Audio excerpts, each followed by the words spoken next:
So, what to make of this experience? I can only really address half of the puzzle, and that is what the Democratic candidates for president are saying and what Democratic voters are thinking. The other half of the puzzle is what the Trump supporters are thinking. Word on the street, word that reaches me, the most common expression is they don't like Trump, but they like what he's doing.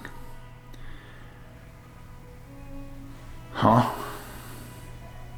I just attended a Mayor Pete session in Atlantic, Iowa, and he used a phrase that I hadn't heard before, but which should be used more often, and that is future former Republicans.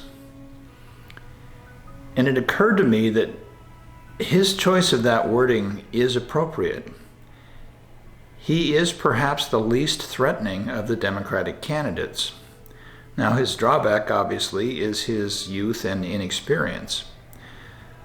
But to Republicans who are not willing to vote for Trump because they can't stomach him anymore, those might be advantages. Mayor Pete doesn't have any legislative experience in Congress. It's unlikely that he can get much done. His campaign is moderate. He is not in favor of Medicare for all. He's in favor of Medicare for all who choose it. And that applies across the board. He's not making pie-in-the-sky promises as some of the leading Democratic candidates are. And those pie-in-the-sky promises do two things. Number one, they terrify Trump supporters, perhaps enough to get them to vote for Trump again. And number two, they demonstrate an unreality that's shocking because there's no possibility that a lot of what's been done recently can be reversed on the first day a new president is in office. Examples. I heard Senator Kamala Harris say that she will reverse the Trump tax cuts on the first day she's in office. No, she won't. Congress sets the tax rates, not the president. That's an isolated example, but every candidate, every mainstream candidate is saying that, with the possible exception of Mayor Pete. Another observation is that the no-chance candidates or the 0% candidates are of very high quality. I have recorded Representative Delaney's stump speech and his questions and answers. The same for Governor Bullock. I've listened to Senator Bennett talk and I've read his book. And I recorded and put up a long YouTube video on Marianne Williamson's stump speech. In addition, I recently heard Tom Steyer, and he's done excellent work with getting out the vote. All of these candidates are serious people. None of them are delusional. It is a shame that first it's a shame they're not doing better, but second, it's a shame that the national debates being put on by the Democratic National Committee take away from their attractiveness. Marianne Williamson discussed how she's now not treated as seriously because she's no longer in the national debates. Neither Bullock nor Bennett have ever been in a national, well, actually that's not true. Bennett was in the first two. Bullock hasn't made any of them. And he should. He has more charisma than almost any other candidate running for office. While I was able to sit through the fifth Democratic debate, so I've now completed 1 and 2 and 5, but I never could finish 3 or 4. And while I enjoyed the fifth Democratic debate, I agree with Marianne Williamson's observation that it is essentially reality TV. And if Democratic voters nationwide want real exposure, real knowledge to what the candidates who are running for president are proposing and have to offer, the national debates are not going to give them that. I remember in 1960, the first presidential race that I paid attention to, much credit was given to Jack Kennedy's performance in the televised debates against Richard Nixon. And I'm going to assume that's true, that he looked so much better in those debates that he swung the election. But I have serious doubts about any of the debates since. Donald Trump versus Hillary Clinton, Barack Obama versus Mitt Romney. I don't think minds were changed. I don't think votes were changed. And I don't think that the Democratic National Committee is doing the voters of America a favor by putting on such a stylized and artificial event. It has occurred to me to put out a video which showcases the individual positions of the no chance or 0% candidates. When I've recorded them and then edited the videos to put up, I've listened to their speeches over and over, and they're very high quality. I have not heard Andrew Yang yet, and I regret that. And if I have to drive to Sioux Falls or Council Bluffs to hear him the next time he's in the state, I will. But I've heard the others. And in terms of substance, of meat, of real thought, all of the no chance candidates have as good a content as the mainstream candidates. Some of the candidates, like Elizabeth Warren, really don't broaden their vision, don't communicate what they stand for past a certain point. Partly this is me whining because I've been exposed to her stump speech 3 times. The first time was in Ames, Iowa, in a large campus theater with comfortable seats and good visibility, and that was perfect. The second time was in Cedar Rapids. It was in a junior high school gym, and folks were supposed to stand for her 37-minute stump speech.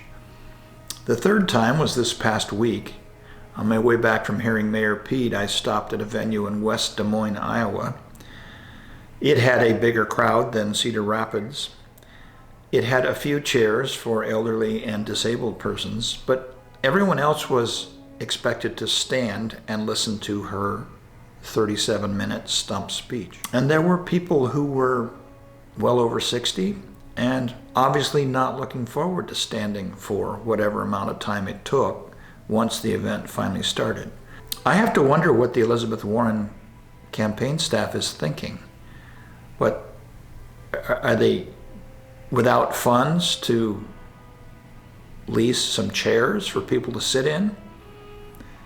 If the purpose of these events is to convince people to support your candidate, why not make them comfortable? Juxtapose standing for Elizabeth Warren, and by the way, I didn't. When she got about 2 minutes into her speech and I could read the speech from memory to her, I just left because I did not want to stand there for another 35 minutes.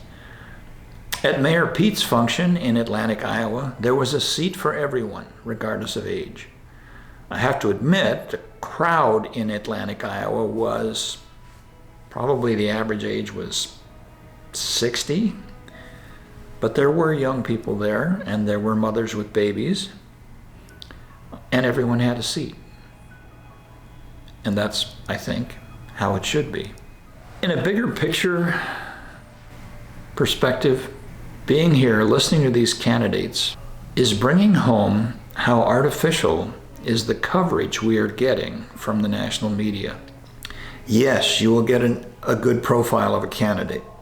It might appear in Vanity Fair, it might appear in the New Yorker, it might appear in Esquire, it might appear in Rolling Stone. But that's one reporter and one candidate, and that's one voter who takes the time to read that profile. Here in Iowa, without an artificial debate, one can go see a candidate one is interested in and get about a 1-hour dose of what that candidate has to say.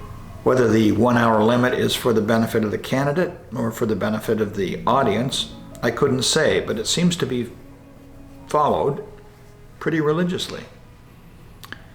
And as an observer and someone who's videotaping the event, I'm happy it's limited to an hour. Beyond that, an hour is enough. The content of the stump speeches of the candidates varies.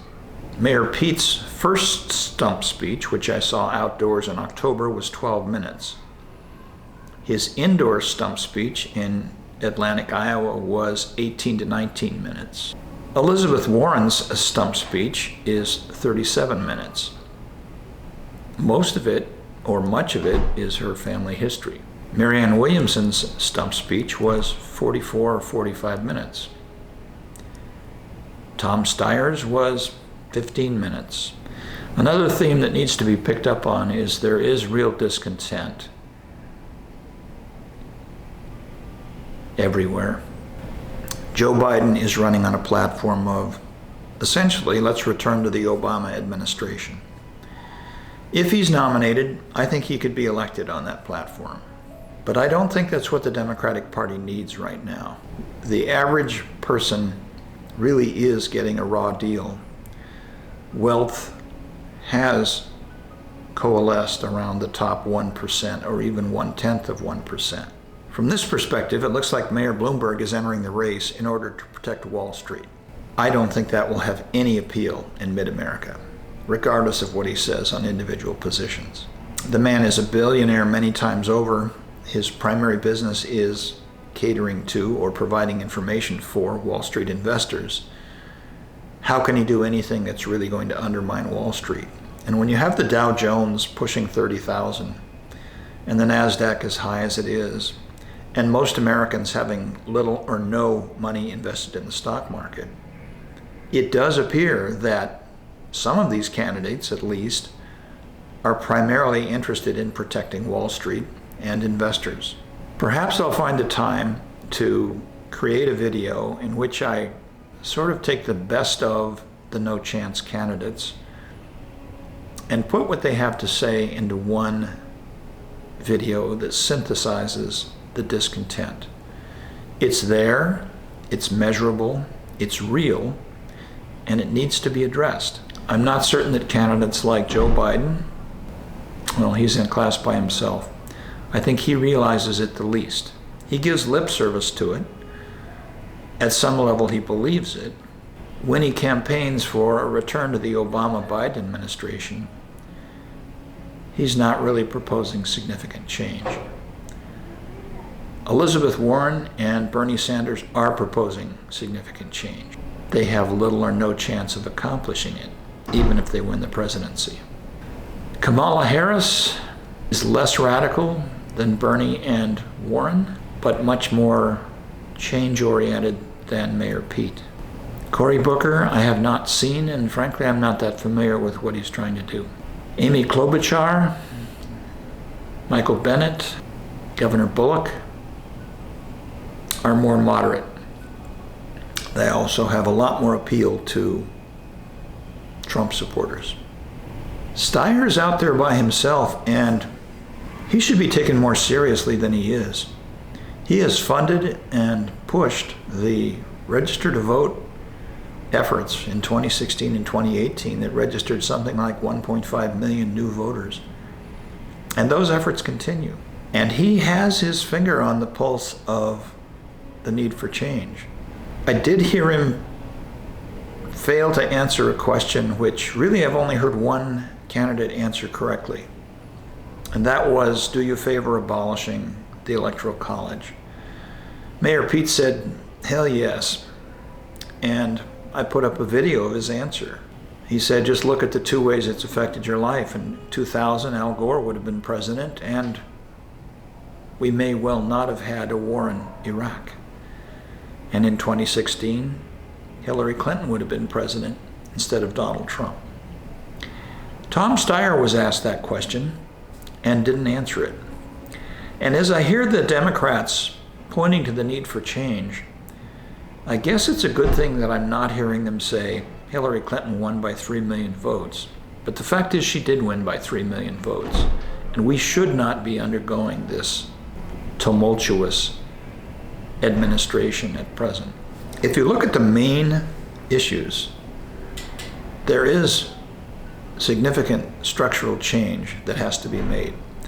The Electoral College should be abolished.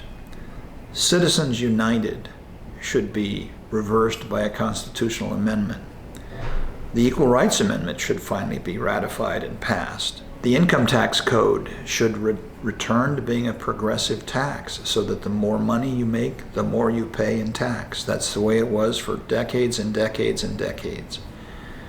Whether we go so far as to have a wealth tax or a property tax on personal property that Elizabeth Warren is proposing, that's further out. But the first 4 items that I mentioned, there should be a national movement designed to accomplish that. That's it. If you enjoyed this video, please give it a thumbs up. If you like this political content, please consider subscribing. Thank you for watching.